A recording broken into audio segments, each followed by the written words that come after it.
Tommy, you and I talked about something a little bit, and you think that every kid at some point before they go out into the real world should wait tables, live paycheck by paycheck, be an entrepreneur on some level. Why do you think that's important?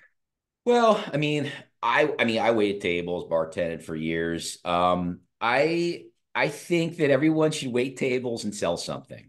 It really hones in on some skills that we just talked about. Like Absolutely. if you're waiting on a table, whether you're in a bad mood or you're frustrated or your customers aren't being nice, if you're not communicating them in a way that everyone's satisfied with this transaction, then you both lose. The customer's unhappy, they don't come back, I don't get a tip. I don't pay rent.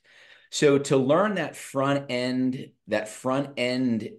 style is really important because you're not always going to be in a good mood, but you can put that face on and communicate to your customers, and you can transactionally have a good experience. And that's what the restaurant industry is all about. It's about experience, sitting down and having that experience.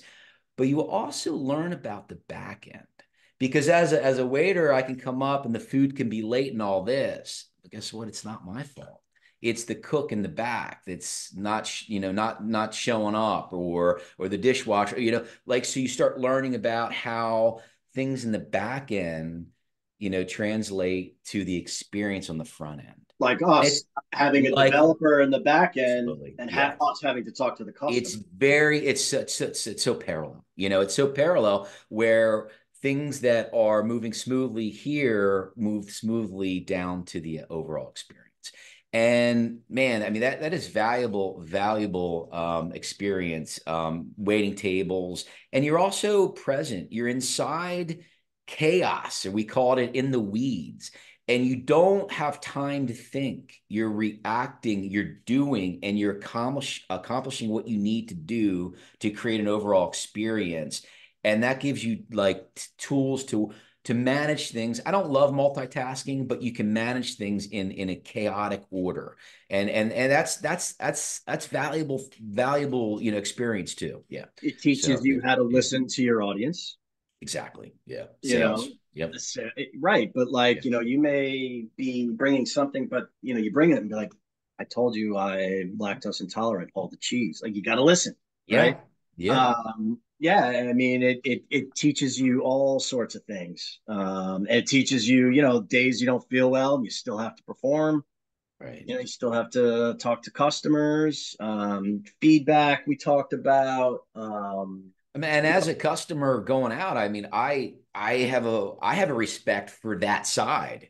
Like if something's going wrong, whatever, I'm not going to get too upset. Like I know what's inside, and if why things are either going well or not. It's good to kind of just know that. So yeah, I Well, mean, yeah, okay, I can't stand, like, I learn everything I need to know about someone, how they treat their waiters and waitresses, yeah, or a taxi driver, right, or a cleaning person. I like, if you're nasty to a waiter and waitress, like, I right.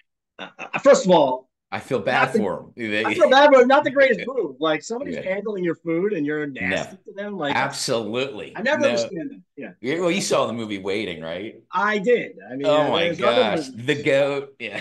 I'm thinking of Road Trip, when he's like, "Can I Uh, have some more yeah. Yeah. syrup?" And he's like, "Sure." That was a Yeah.